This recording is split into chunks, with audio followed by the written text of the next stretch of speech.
Hi everyone, welcome to my channel Land Matters. My name is Abigail Mbagaya Mukoli. I'm a land and land governance expert practicing in Kenya.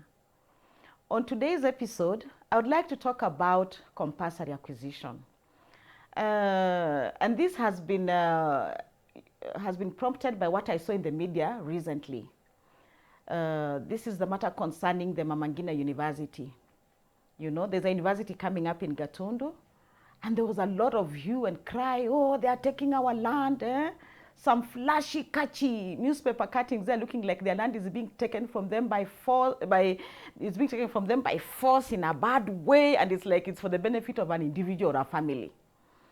And I thought that it's good to begin to talk about the issue of compulsory acquisition. What is compulsory acquisition? And how does it work? And what is supposed to happen? And I'm discussing this because I saw that even in that case, some people even ran to court, you know, oh, they're taking our land. And mind you, they still lost the case. Oh, people are being evicted by force, you know, making it look like it is something illegal being done to the people. And again, I saw that that particular aspect was taking a political connotation.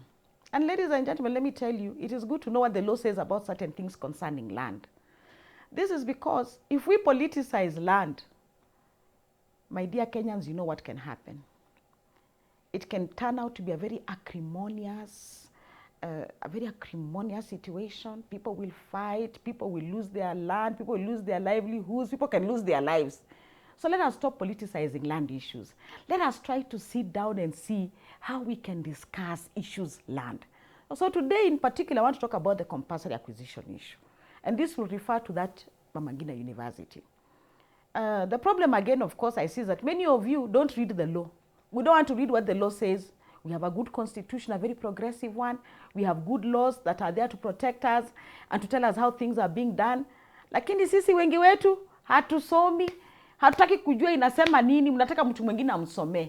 Of course mtu mwingine atamsomea na ataangalia aone vile mmekaa. Kama nyinyi wajinga sana, they will take you for a ride. If you know something, they will give you very good advice.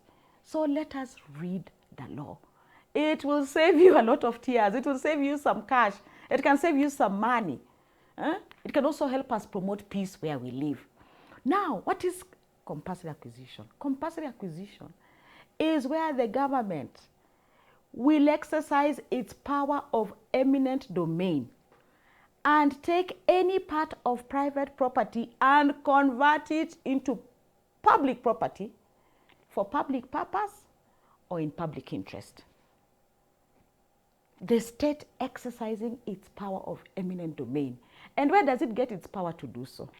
I want to take you back to the Constitution, Article 61 of the Constitution. It says, all land in Kenya belongs to all Kenyans as a nation, as a community, as individuals. What does that mean?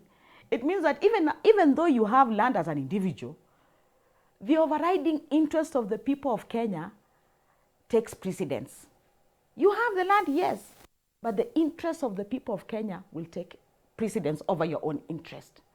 So the state, when it wants to do something in for public purpose or in public interest, can take any piece of private property, wherever it is located in the nation of Kenya, and convert it into public land for use by all Kenyans.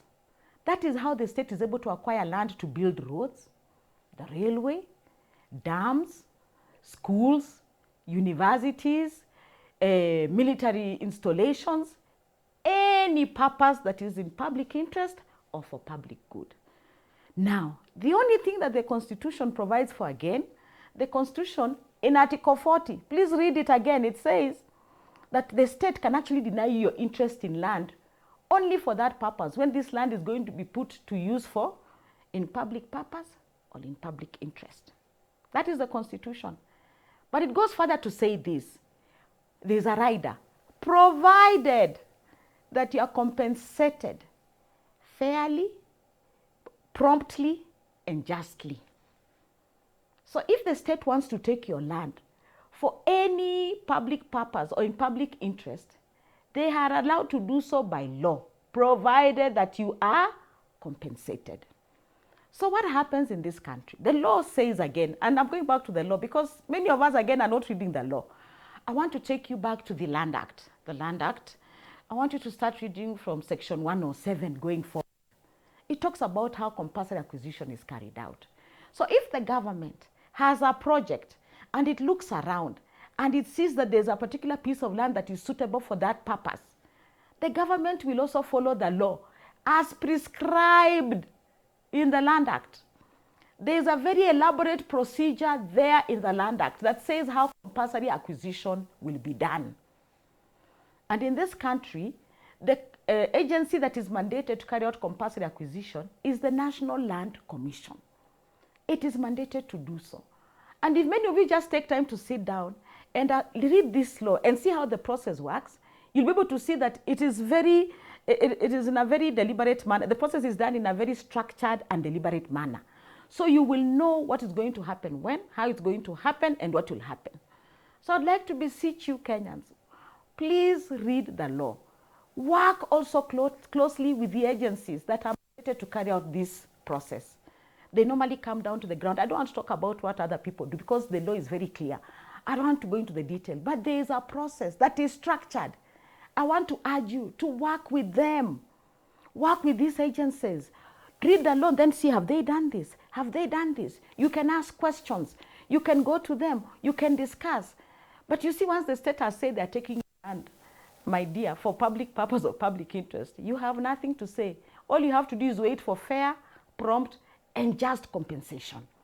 Because whatever is being taken from you is for use by all Kenyans, for the good of all Kenyans. Please follow the process and the procedure that the NLC will put in place. That is the National Land Commission. What is happening is that many of you, instead of consulting the National Land Commission, you are consulting activists out there, you are consulting other people, they take you in corners, you know, they talk to you, you end up in court, people start eating your money because eventually the land will be taken.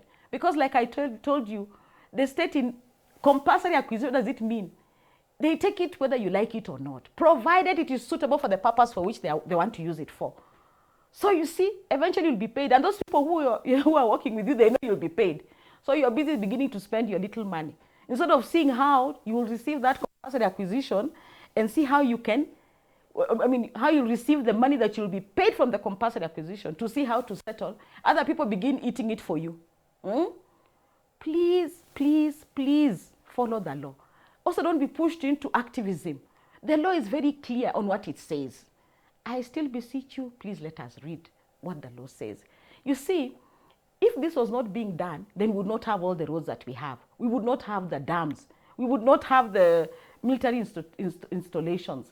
All those lands where you see all these government developments being built, if it is not government land, the government has to acquire that land from private individuals. And that is how most of our infrastructure has been built. In fact, I have a case where for compulsory acquisition where I know that it was a dam somewhere in central Kenya, I think. You know, a dam, normally the location of the dam is such that we have embankment on both sides or at least two sides where the water can collect easily, and then they're able to put the infrastructure in place to collect the water, to dam the area and collect the water for use for the purposes, for drinking, for irrigation, or any other purpose. So what happened is, there was a gentleman, there was a whole community. Some people are staying on the slopes of the hill, you know, towards the area for the dam. So the land was acquired. People are being paid compensation. But some two people, they decide that they are not going to take their compensation. They want to remain there on the slopes of the land. So what happens? Everybody else has agreed and moved. I saw that very interesting because what the project people said, they can remain there as we'll continue with the work, we'll continue to dam the area. They can continue to wait for the dispute to be done. Of course, how do they remain on the slope? When they start damming the area, how will they cross over? Where will the roads be? Of course, the water will get to them, they will drown. Eventually, they realize that, oh my God, if we continue to sit here, we are going to be drowned. And they took their money and they moved on. And you know, the beauty about infrastructure coming to your place, or some of these government installations coming to your place, they do open up opportunities. For example, I have seen some universities in some towns. When the universities came to those towns have woken up. There's a student population. They want to live in houses. They want to eat. The university needs stationery. The shops begin to wake up. They're doing more business. So when we mix politics with the acquisition of land for public purpose of public good, it will become very volatile and it will not help us. The most important thing for you to do is to read the law and to ensure that the law is being followed in the acquisition of your land, and to ensure that you are going to be paid fair, prompt, and just compensation. NLC has valuers. They normally come to the ground. They assess the value of your property. They tell you how much you're going to be paid, and they even discuss with you at length on who is supposed to be paid on that land. What is the size of your land? How much land are they taking? What are they leaving for you? What are they demolishing? All those things are normally discussed. The value is determined. And at the end of the day, even on a specific purpose, you're able to tell what every person on that land is supposed to be paid, because you are given an opportunity to go and discuss with them. So please, let us try to follow the law. Let us try to work with the institutions that have been put in place to guide and run this process. Otherwise, utajipata huna pesa. Hiyo pesa ya compulsory acquisition hutaiona. Watu wengine ndio watakula njiani mkikimbizana huku na huku. Soma sheria. Compulsory acquisition is here with us. It will always happen, provided the state needs land for public purpose or public good. In the next episode, I'm going to talk about some of the challenges I've seen arising out of compulsory acquisition.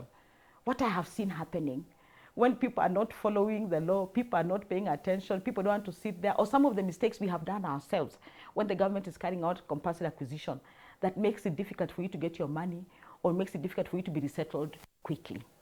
So ladies and gentlemen, thank you so much for listening to me. If this is your first time to watch my video, I request that you hit the subscribe button, because we'll continue to post videos talking about land matters, and they will do you a lot of good.